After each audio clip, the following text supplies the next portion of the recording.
Dear friends, आप लोगों का सेट वन जो है अकाउंट्स का, उसकी बात कर रहे हैं हम, लेखा शास्त्र का। तो चलिए स्टार्ट करते हैं। सेट वन के लिए काफ़ी बच्चों ने कमेंट किया, सर आपने इंग्लिश का बना दिया, हमारे अकाउंट्स का भी बना दीजिए। जो जो बच्चे कमेंट कर रहे हैं उनके सॉल्यूशंस बनाए जा रहे हैं। तो आप लोगों के कमेंट की देर है, सॉल्यूशंस आपको मिल जाएंगे और अच्छे तरीके से आप तैयारी कर पाएंगे। तो चलिए स्टार्ट करते हैं पहले क्वेश्चन से। पहला क्वेश्चन है, Kautilya wrote a book on. Kautilya ने इस पर पुस्तक लिखी। सभी को पता है, कौटिल्य को नाम विख्यात है। और ये क्वेश्चन जो है बहुत ही आम क्वेश्चन है, 12th में भी आ चुका है ये क्वेश्चन इस बार।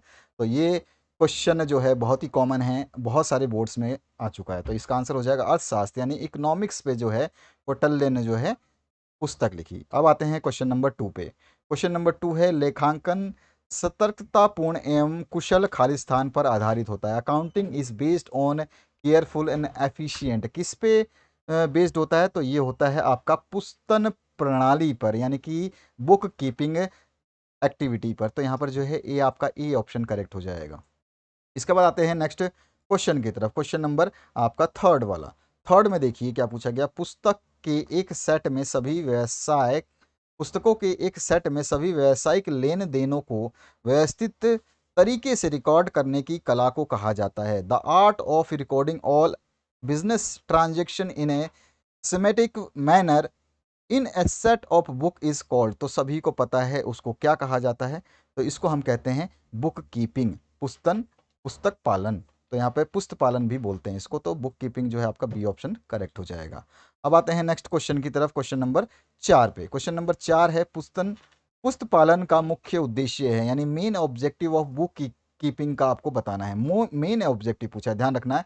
तो देखिए मेन ऑब्जेक्टिव में क्या होता है, लेन देनों का पूर्ण अभिलेखन। ये तो बिल्कुल सही है, लेन देनों का तो पूरा हिसाब किताब ब्यौरा रखा जाता है, कंप्लीट रिकॉर्ड ऑफ ट्रांजेक्शन्स। और व्यवसाय पर वित्तीय प्रभाव का निर्धारण, बिल्कुल सही है। यहाँ पर जो है assessment of financial effect on business, ये भी आपका जो है देखा जाता है कि आपके व्यवसाय पर जो है वित्त यानी पैसे का क्या प्रभाव पड़ रहा है, उसको निर्धारित कैसे करेंगे, लॉस हो रहा है या बेनिफिट हो रहा है, इन दोनों चीज़ों को देखी जाती है। तो ये भी आपका सही है। इसके बाद में समंकों का विश्लेषण तथा निर्वचन, analysis and interpretation of data.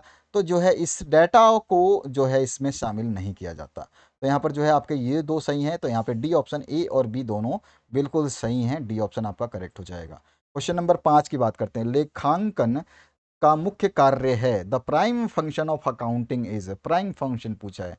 Prime function जो है यहाँ पे चार ऑप्शन हैं और इनमें से सबसे प्राइम फंक्शन है व्यावसायिक व्यवहारों का अभिलेखन एवं वर्गीकरण करना, यानी recording and classifying business transaction. Record भी करना और उसको फिर क्लासिफाई करना कि वो इनवर्ड है या आउटवर्ड है। तो ये आपका सी ऑप्शन जो है इसका करेक्ट आंसर हो जाएगा। इसके बाद आते हैं क्वेश्चन नंबर सिक्स पे। परंपरागत खाता कितने प्रकार के होते हैं? Traditionally accounts are of how many types.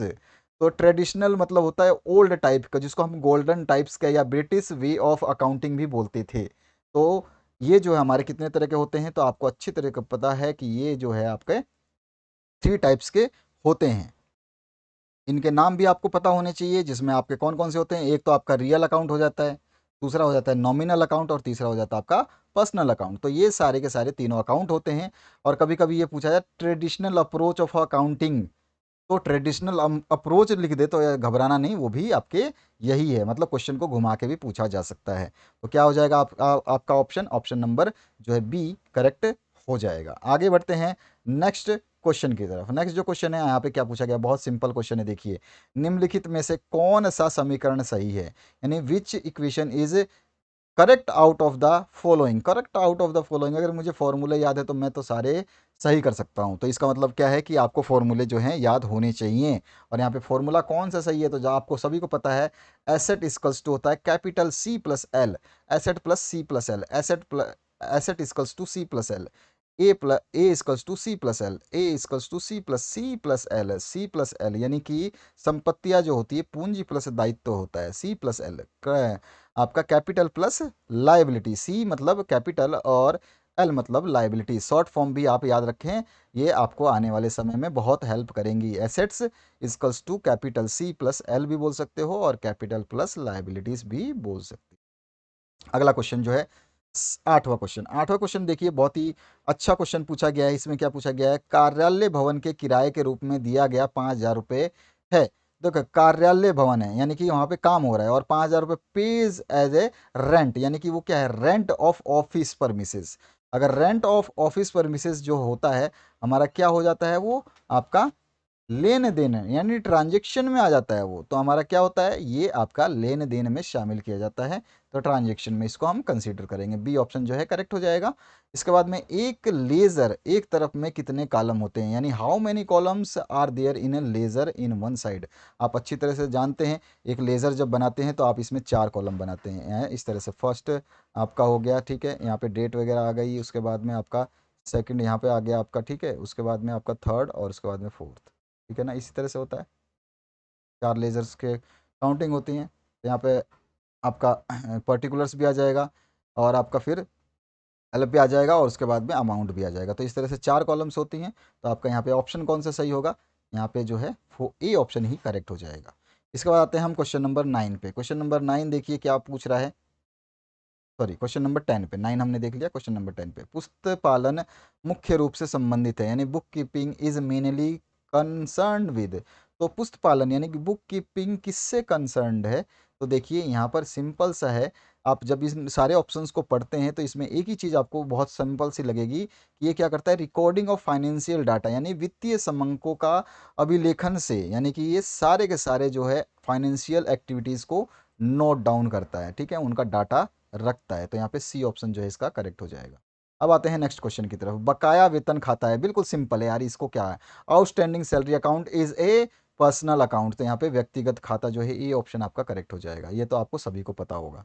इसके बाद है लेखांकन की भाषा है। तो लेखांकन की जो भाषा है, यहाँ पर देखिए लेखांकन किसकी भाषा है, ये क्वेश्चन होना था। यानी कि यहाँ पर जो है the language of accounting is, या यहाँ पर ये क्वेश्चन थोड़ा सा घुमाया हुआ है, ये सही नहीं है क्वेश्चन, क्योंकि ये क्वेश्चन अभी अभी एमपी बोर्ड में 2022 में जो अभी एग्जाम हुआ था 12th क्लास का, उसमें पूछा गया था। उसमें पूछा गया था accounting is the language of, ठीक है, accounting is the language of. तो यहाँ पर जो ऑप्शन आएगा उसके हिसाब से सही वो आ जाएगा हमारा बिजनेस, ठीक है, बिजनेस की जो भाषा है वो अकाउंटिंग होती है, लेखांकन जो है बिजनेस की भाषा होती है। अगला जो क्वेश्चन है उसकी बात करते हैं, बैंक में नगद किस खाते के तहत आता है। तो बैंक में नगद किस खाते के तहत आता है, ये आप अच्छे तरीके से जानते हैं। क्या आंसर हो जाएगा इसमें, तो यहाँ पे जो आंसर हो जाएगा आपका ये आता है अपना, देखिए नगद जो है आपका पर्सनल अकाउंट में आता है, तो व्यक्तिगत खाता, बैंक में नगद किस खाते में आता है, cash at bank comes under which account. तो यहाँ पर जब टेबल बनाते हैं, टेबलर फॉर्म आपको सिखाया जाता है, सभी को बताइए पर्सनल अकाउंट में आता है, व्यक्तिगत खाते में आता है। इसके बाद जो है नेक्स्ट क्वेश्चन जो है ये आपका पूछा गया है, पुस्त पालन के जन्मदाता हैं, जन्मदाता का नाम पूछ लिया यहाँ पे, पुस्त पालन के जन्मदाता, father of book keeping is. तो फादर जो है वो है लुकास पेसी ओली। तो यहाँ पर जो है आपका कौन सा आ जाएगा, सी ऑप्शन जो है करेक्ट हो जाएगा। इसके बाद आते हैं नेक्स्ट क्वेश्चन की तरफ। नेक्स्ट क्वेश्चन में आपसे क्या पूछा गया, पुस्तक पालन और लेखांकन की प्रथम पुस्तक कब प्रकाशित की गई थी। तो जो इसकी प्रथम पुस्तक प्रकाशित की गई थी ये 1494 में प्रकाशित की गई थी, सी ऑप्शन जो है आपका करेक्ट हो जाएगा। और उसका नाम था सुमा दे अर्थमेटिका ज्योमेट्रिका।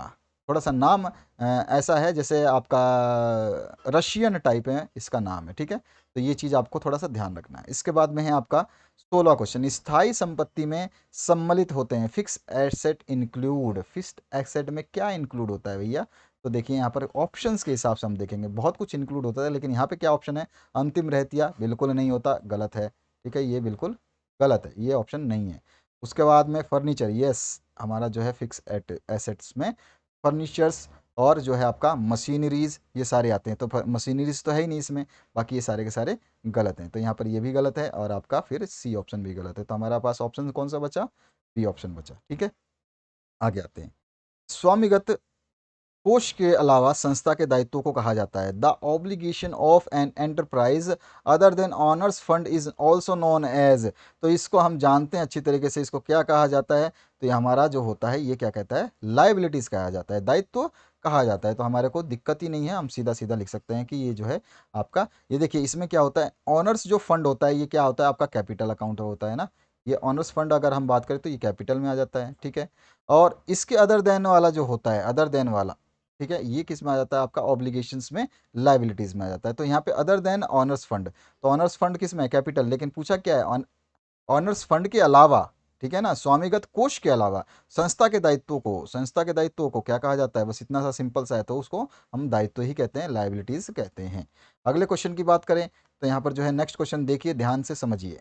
नेक्स्ट क्वेश्चन में आपसे क्या पूछा गया, 18 है, लेन देन का अर्थ है, यानी ट्रांजेक्शन मीन क्या होता है। तो लेन देन का अर्थ आपको अच्छी तरीके से पता है, अगर ये क्वेश्चन दे देगा तो हर बच्चा करके आएगा।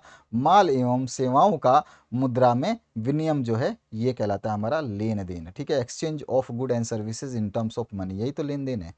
बाकी और क्या, पैसा उधार तो लेते नहीं है और किसी को नगद देते नहीं, हम क्या है, पैसे जो है किस फॉर्म में लेते हैं, गुड्स के फॉर्म में, यानी कि मैंने कुछ बेचा तो उसके बदले में पैसे लिए, ठीक है, तो यही लेन देन का अर्थ है। ये नहीं कि उसने मेरे को 100 रुपये दिया और मैंने उसको 200 रुपये दिए, ये लेन देन नहीं है, ये कर्जे वाली बात हो जाती है, ये ट्रांजेक्शन नहीं कहलाएगा। उसके बाद आते हैं नेक्स्ट क्वेश्चन पे। नेक्स्ट जो है, उन सभी को जिनका धन व्यवसाय धारता है उसे कहा जाता है। तो यहाँ पर जो है, all those to whom business owes money are called, तो यहाँ पर उसको क्या कहते हैं, तो उसको हम जो है कहते हैं क्रेडिटर्स। क्या कहते हैं, उन सभी को क्या कहते हैं, क्रेडिटर्स, लेनदार कहते हैं, जो भी धारता है उन सभी को जो धन व्यवसाय धारता है। तो धन व्यवसाय यानी कि ऑन्स मनी, ठीक है, तो यहाँ पे हम क्या कहते हैं, क्रेडिटर्स कहते हैं, लेनदार कहते हैं, ठीक है। अगर हम देनदार की बात करते हैं तो उस वो क्या होता है, तो वो हो जाएगा आपका पर्सन हु ऑन्स मनी और डेप्ट टू बिजनेस, ऐसा भी बोल सकते हैं, या फिर पर्सन हु ओन्स मनी, जो पैसे रखता है, ठीक है, धारता नहीं है वो, फिर उस जिसके पास वो पैसे होते हैं वो डेबिटर्स होता है, और जो धारता है वो क्रेडिटर्स होता है। इसके बाद में नेक्स्ट जो क्वेश्चन है, इसमें 20वां नंबर क्या पूछा गया, देखिए, व्यय के लिए प्रयुक्त अन्य शब्द है, another term is, another term used for expense is, व्यय करना, व्यय मतलब होता है आपका एक्सपायर कोस्ट, ठीक है, व्यय करना मतलब होता है हमारा एक्सपायर्ड, यानी समाप्त लागत जो है हमारा, इसका सही आंसर हो जाएगा। दूसरा नाम क्या है इसका, समाप्त लागत। इसके बाद में नेक्स्ट जो क्वेश्चन है उसकी बात करते हैं।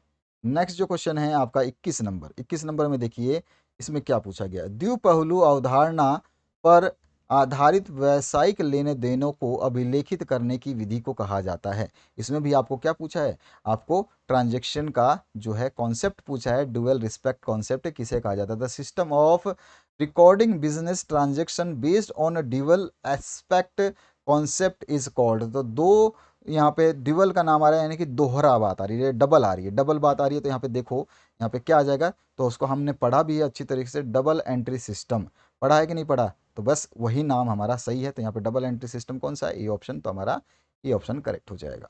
इसके बाद आते हैं हम नेक्स्ट क्वेश्चन की तरफ, क्वेश्चन नंबर आपका 22, माल उधार की खरीद दर्ज किया जाता है, यानी credit purchase of goods is recorded in, तो किस में रिकॉर्ड किया जाता है, जो भी हम करते हैं क्रेडिट, तो वो किस में रिकॉर्ड किया जाता है, क्रय किताब में, यानी परचेज बुक में, सिंपल है, किस में करते हैं, परचेज बुक में। इसके बाद में अगर क्रेडिट सेल से पूछता तो वो हम सेल्स बुक में करते। समझिए ध्यान से, आपको तीन तरह से ये ट्रांजेक्शन्स पूछे जा सकते हैं। क्रेडिट परचेज है तो वो आपका परचेज बुक में है, लेकिन क्रेडिट सेल्स होता तो वो सेल्स बुक में होता, ठीक है। अगर कैश ट्रांजेक्शन होता तो वो रोकड़ बही यानी कैश बुक में होता। तो तीनों चीज़ें यहाँ पे दी गई हैं और तीनों को मैंने आपको समझा दिया। इसके बाद आते हैं नेक्स्ट क्वेश्चन पे, 23 नंबर, लेखांकन के सिद्धांत सामान्यतः आधारित होते हैं। तो यहाँ पे क्या पूछा गया है, सिंपली क्या है, accounting principle are generally based on, किसके ऊपर बेस्ड होते हैं, तो ये हमारा जो अकाउंटिंग प्रिंसिपल है वो जनरली क्या बेस्ड होते हैं, वहाँ पे प्रैक्टिसिबिलिटी पे होते हैं, यानी व्यवहारिकता पर आधारित होते हैं, ठीक है, सारे के सारे व्यवहारिकता पे आधारित होते हैं। यहाँ पे बी ऑप्शन जो हमारा करेक्ट हो जाएगा।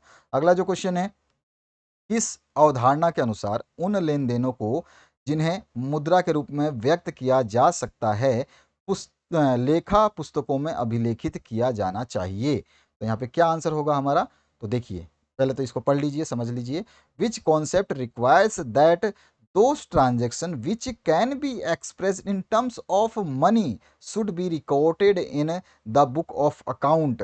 तो यहाँ पर जो है क्या आंसर हो जाएगा, तो यहाँ पर जो है वो हमारा होता है मनी मेजरमेंट, है ना, क्योंकि हम क्या कर रहे हैं यहाँ पे, देखिए ध्यान से, टर्म्स ऑफ मनी कर रहे हैं, तो मनी को टर्म्स में हम लिखते हैं मनी मेजरमेंट में, तो मुद्रा की माप जो है सी ऑप्शन इसका राइट आंसर हो जाएगा। इसके बाद आते हैं हम नेक्स्ट क्वेश्चन पे। नेक्स्ट जो क्वेश्चन है, ध्यान रखना है आपको, हर चीज़ को समझ के ही लिखना है।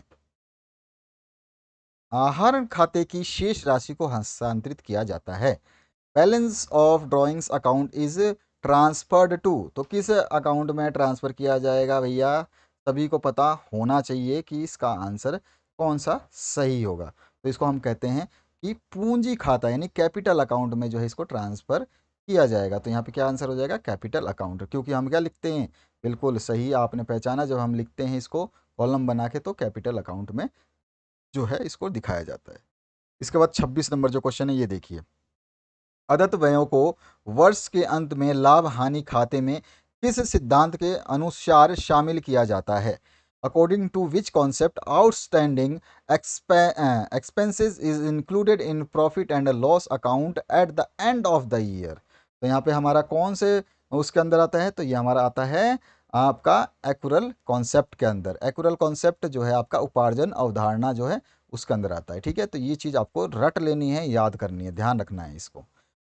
इसके बाद आता है आपका नेक्स्ट क्वेश्चन, इसमें है डूबत एवं संगित ऋणों के लिए आयोजन किस अवधारणा सिद्धांत के अनुसार किया जाता है। अब देखिए थोड़ा सा ध्यान रखिए, क्या बोल रहा है, provision for bad and doubtful debts is made due to the concept और प्रिंसिपल ऑफ। तो यहाँ पे डूबत मतलब कि जो पैसा हमारा, संदिग्ध मतलब जिस पे भरोसा नहीं है, और डूबत मतलब जो डूबने वाला है, यानी रिस्की चीज़ों को ऋणों को जो हम अवधारणा के लिए किस मतलब अवधारणा के अनुसार जो हम संयोजित करते हैं, किस अवधारणा का प्रयोग करते हैं, तो हम वहाँ पे सतर्कता यानी कंजर्वेटिज्म कॉन्सेप्ट को यूज़ करते हैं, जिसमें क्या होती है, रूढ़िवादिता भी होती है। एक कि हमारा लॉस होगा तो क्या होगा, तो उसको हम बचत के रूप में जो है यूज़ करते हैं, यानी कि हमारा जो है ए ऑप्शन जो है करेक्ट हो जाएगा। यानी कि हमारा कोई चीज़ खराब होने वाला है, हमें पता है, संदिग्ध है, तो हम उसके लिए सतर्क हो जाते हैं कि ये चीज़ अगर होगी तो हमें उसके लिए बैकअप चाहिए। तो इसको हम रूढ़िवादिता या सतर्कता अवधारणा या कंजर्वेटिज्म कॉन्सेप्ट भी कहते हैं।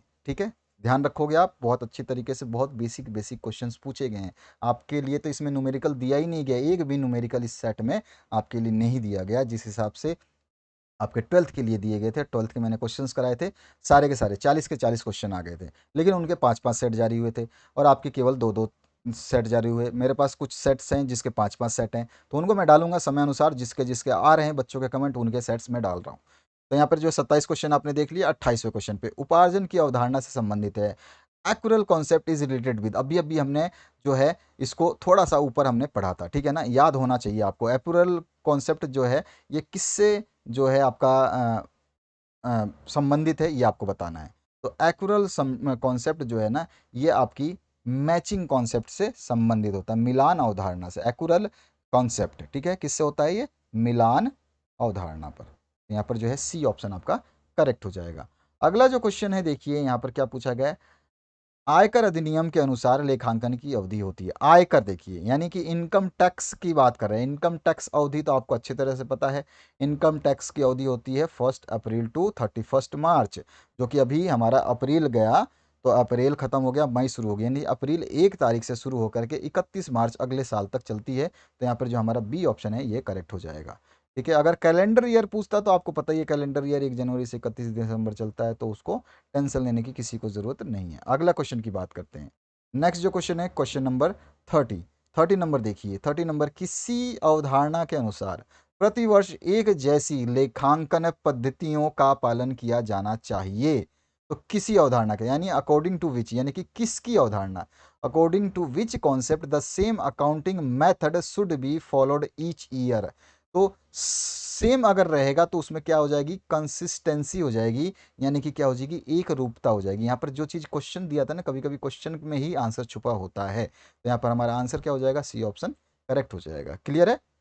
अगला क्वेश्चन, दोहरा लेखा प्रणाली का जन्म हुआ था।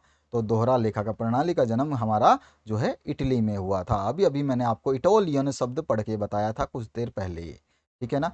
आगे बढ़ते हैं नेक्स्ट क्वेश्चन पे। नेक्स्ट जो क्वेश्चन है इसमें क्या पूछा गया देखिए, दोहरा लेखा प्रणाली से आशय क्या है।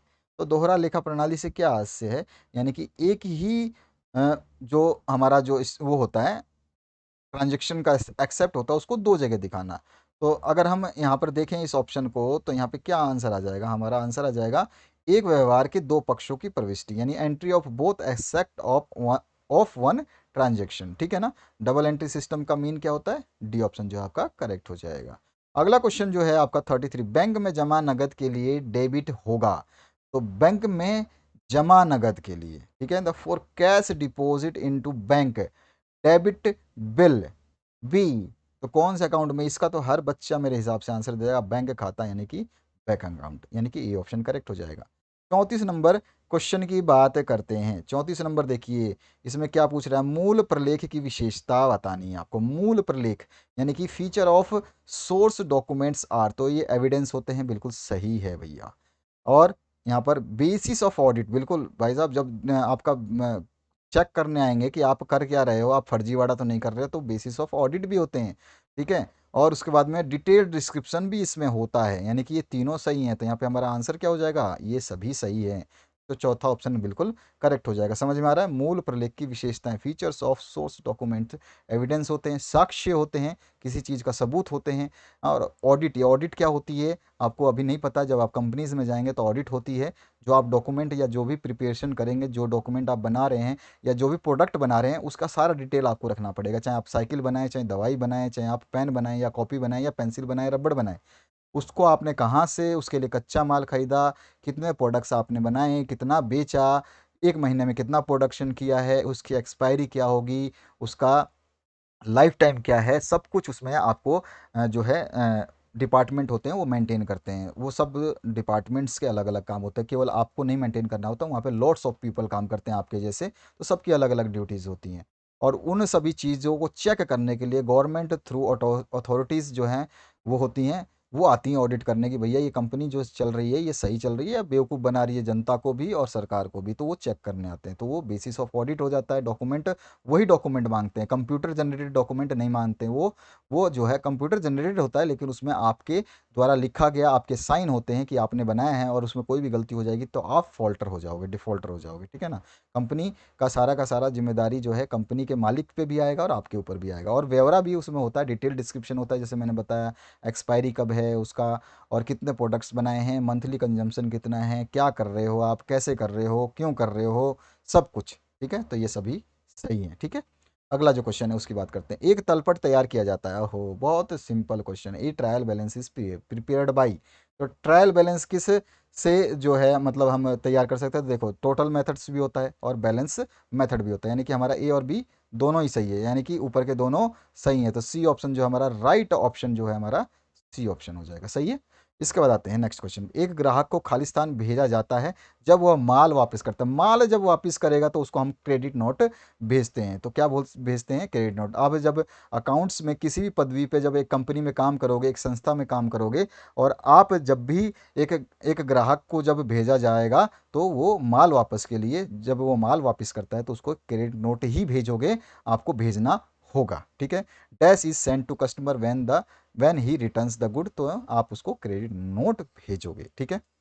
अगले क्वेश्चन की बात करते हैं, बहुत ही इंपॉर्टेंट है, ठीक है, ये चीज़ ध्यान रखना। तो यहाँ पर जो है ये आपका उसके अलावा जो है आप क्या कर सकते हो? तो डेबिट नोट जो है वो क्या होता है? तो डेबिट नोट जो भेजोगे तो आपका जो है वो परचेज रिटर्न पे होगा, ठीक है, वो परचेज रिटर्न पे होगा, ध्यान रखना। ये गुड्स रिटर्न पे है, रिटर्न्स गुड्स पे है, वो परचेज रिटर्न पे होगा। क्लियर हुआ? ये चीज़ आपको थोड़ा सा पता होना चाहिए। और ये जो आपका क्रेडिट नोट होता है, तो इसमें जो परचेज रिटर्न होता है आपका, ये आपका प्रिपेयर किया जाता है जो भी परचेजर है उसके द्वारा, ठीक है ना। उसके बाद में नेक्स्ट जो क्वेश्चन है 37 की बात करते हैं। 37 में देखिए इसमें क्या पूछा गया। विक्रय बही में प्रविष्टि के अभिलेखन के लिए प्रयोग किया जाने वाला मूल प्रलेख या प्रमाणक है। मूल प्रलेख यानी कि आपसे क्या पूछा गया है यहाँ पर? देखिए, द सोर्स डॉक्यूमेंट और voucher used for recording entries in sales book, इसमें सेल्स बुक में, ठीक है, विक्रय बही में। ये थोड़ा सा ध्यान रखना कि आपसे पूछा क्या जा रहा है। कई बच्चे क्या होते हैं, पढ़ते तो हैं, आसान लगता है और गलत टिक कर देते हैं, तो थोड़ा सा सावधानी, ठीक है। तो जब हमारा सेल्स बुक होगा तो इसमें इनवॉइस सेंड किया जाए, तो बीजक भेजा होता है, ठीक है। क्या होता है? सेल्स बुक में इनवॉइस, ठीक है। अगर हमारा बीजक पाया, इनवॉइस रिसीव्ड, तो ये किस में होता है? ये परचेज बुक में होता है। किस में होता है? परचेज। ये सेल्स बुक के लिए, आपका सेल्स बुक के लिए जो है ये आंसर होगा। सेल्स बुक के लिए जो है आपका ये सेल्स बुक के लिए, ठीक है। और ये वाला जो है ये आपका परचेज बुक के लिए हो जाता है, ध्यान रखना। अब अगला जो क्वेश्चन है उसकी बात करते हैं यहाँ पर 38 नंबर, इनमें से कौन द्विपक्षीय अवधारणा का अनुसरण नहीं करता? Which of the following does not follow dual aspect concept? तो इसमें से कौन जो है डुअल एस्पेक्ट नहीं करता? तो यहाँ पर जो है देखिए, यहाँ पर ध्यान से जब आप ऑप्शंस पढ़ेंगे तो एक संपत्ति में कमी और दूसरे में कमी जो है, decrease in one asset and decrease in other जो है, इसको जो है हम क्या करते हैं, इसका अनुसरण नहीं होता है द्विपक्षीय अवधारणा में। ठीक है, तो यहाँ पे जो है आपका सी ऑप्शन जो है बिल्कुल करेक्ट माना जाएगा। तो यहाँ पे सी ऑप्शन को करेक्ट कर लीजिए। मैं सी ऑप्शन पे टिक कर देता हूँ ताकि आप लोगों को कोई भी परेशानी ना हो पाए। तो यहाँ पे सी ऑप्शन जो है आपका करेक्ट हो जाएगा। इसके बाद आते हैं सेकंड लास्ट क्वेश्चन की तरफ, मूव करते हैं हम। मुआवजे की त्रुटियों मुआवजे की त्रुटियां समझौते को प्रभावित करती हैं। Errors of compensation affect the agreement of, तो ऑफ द किसका एग्रीमेंट को जो है ये प्रभावित करती हैं? तो यहाँ पे सिंपल है, देखिए ध्यान से, पहले तो समझिए मुआवजे की त्रुटियां यानी कि error of compensation affect the agreement of earth balance sheet को, भाई कंपनसेशन से बैलेंस शीट का कोई लेना देना नहीं है। ठीक है, ट्रायल बैलेंस का इसका भी कोई लेना देना नहीं है। ऊपर के दोनों, ये तो जब दोनों ही नहीं है तो ये तो है ही, तो इनमें से कोई नहीं। तो यहाँ पे आपका डी ऑप्शन जो है बिल्कुल करेक्ट हो जाएगा। कुल समझ में आया? मुआवजे की त्रुटियां, मुआवजा देना है यानी कि किसी को आपको क्लेम कर दिया किसी ने, आपका जो है सपोज कर, मैं एक एग्जांपल दे रहा हूँ, मैं अभी आपके अकाउंट्स से नहीं जनरल बातें कर रहा हूँ। जैसे सपोज करिए अभी आए दिनों आप देखते हैं कोई एक्सीडेंट हो जाता है, ये हो जाता है, वो हो जाता है। तो वो एक्सीडेंट जो होता है, तो जिस भी कंपनी का इंश्योरेंस लिया गया है तो उसके ट्रायल बैलेंस से या फिर बैलेंस शीट से, उन्हें दोनों चीज़ों से उसके एक्सीडेंट मुआवजे का कोई लेना देना नहीं है। तो यहाँ पर यही चीज़ हमने यहाँ पे आपको समझा दी। क्लियर हुआ अभी? और अंतिम प्रश्न, सिंपल प्रश्न, प्यारा प्रश्न। एक मशीन 6,60,000 में खरीदी गई। ध्यान रखना ये क्या है, एक मशीन है। कितने में खरीदी गई? 6,60,000। 1,20,000 नगद दिए गए, यानी कि 1,20,000 अगर नगद दे तो 6,60,000 में से तो 5,40,000 आपकी बच जाती है, जो आपको आपका बिल पेमेंट हो जाएगा। ठीक है, और शेष राशि के लिए 60 दिन वाला एक विपत्र स्वीकार किया गया। स्थायी संपत्तियां डैश होंगे। A machine was purchase 6,60,000, cash was paid 120,000। तो 120 निकाल दो इसमें से, तो 5,40,000। The balance payment a bill was accepted for 60 days, यानी बिल से पेमेंट जो है 5,40,000 का किया जाएगा। फिक्स एसेट विल बी, तो फिक्स एसेट पूछा गया। ये क्वेश्चन अभी अभी मैंने ऊपर बताया था कि फिक्स एसेट में क्या क्या आते हैं। तो मैंने बताया था कि मशीन जो है आपका फिक्स एसेट में आता है। तो यहाँ पर जो ऑप्शन में है फिक्स एसेट है क्या? फिक्स एसेट है मेरा मशीन वाज परचेज्ड। कितने की मशीन परचेज की गई थी? 6,60,000 की। तो ये है क्या? मशीन है, फिक्स एसेट है। तो इसका अमाउंट कितना है? 6,60,000। तो आंसर क्या हो जाएगा? 6,60,000। तो हमारा आंसर क्या हुआ? सी ऑप्शन करेक्ट हुआ। तो आशा करता हूँ आपने कोर के सब्जेक्ट को देख लिया होगा और आपका ये सेट नंबर 1 था अकाउंटेंसी का, जिसको मैंने दोबारा सॉल्व करवाया है। और आप इसको ज़रूर एक बार रिवाइज करिए, चेक कर लीजिए, अपने आप को संतुष्ट करिए। सेकंड सेट्स के लिए कमेंट करिए, अदर सब्जेक्ट के लिए कमेंट करिए, उनको भी हाजिर किया जाएगा आपके लिए इसी तरह से समझाते हुए। आशा करता हूँ इस वीडियो से आप लोगों को हेल्प मिलेगी। शेयर जरूर कर दें अपने दोस्तों के साथ। Thank you very much. Have a good day.